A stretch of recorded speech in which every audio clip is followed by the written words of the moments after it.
Hey YouTube, you find me on this slightly cloudy day in Northern California, and we are here today to talk about and do the in motion on foot for the Sean Malto.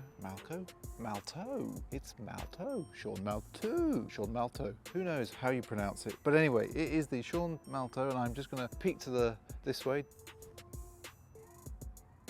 It's the Nike SB Zoom Dunk Low Elite Quick Strike. It's actually his signature shoe. So what we have is the in motion on foot somewhere there.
So YouTube, we return after that in motion on foot. I might even copyright that, you know, because nobody else is doing that. It's not your traditional zoop, zoop, zoop, zoop. So we're here to talk about the shoe. I think in the first video I said that I wasn't sure if these were for me. I have actually, as well as doing the in motion on foot, I have actually worn these for a day just to see what they were like, and I have to say I might have changed my mind. I'm always going to be a traditional dunk guy, but for a day-to-day wear shoe that looks sharp and can be worn in many different ways, I think Nike SB might be onto something. I'm going to flex the shoe right now so you can see. Now look at the flex in that. This shoe is surprisingly light, and I think it's going to be surprisingly agile on board. It feels really nice on foot. You know, they may have done away with the fat tongue, but with this new liner, which is integrated fully into the shoe here, it really feels snug on your foot. You know, your foot really feels like it's not going to go anywhere. And I would say if I was actually out skating properly, I could see how you could feel the board far more in these. This sole, which, excuse the grottiness, I was at the Warriors game on Tuesday night. Go Warriors for the Bay Area, although I am secretly a Knicks fan, but don't tell anybody that.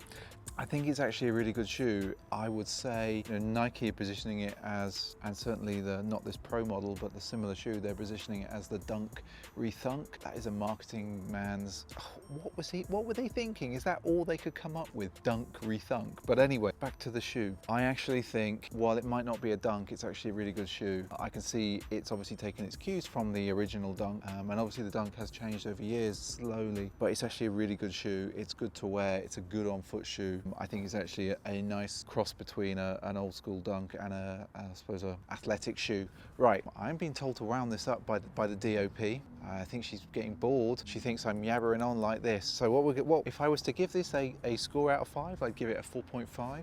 It's a strong shoe. I love the little detail here, which I talked about before. It feels good on foot. So thanks for watching. If you like this video, give us a bit of a thumbs up. Thanks to all the new subscribers. We are on our way, I think, and I really appreciate it. I'm also loving the comments now. We seem to be getting some great interaction, and I am finding some other sneakerheads out there who have my same appreciation of Nike SB. So until next time, team, au revoir.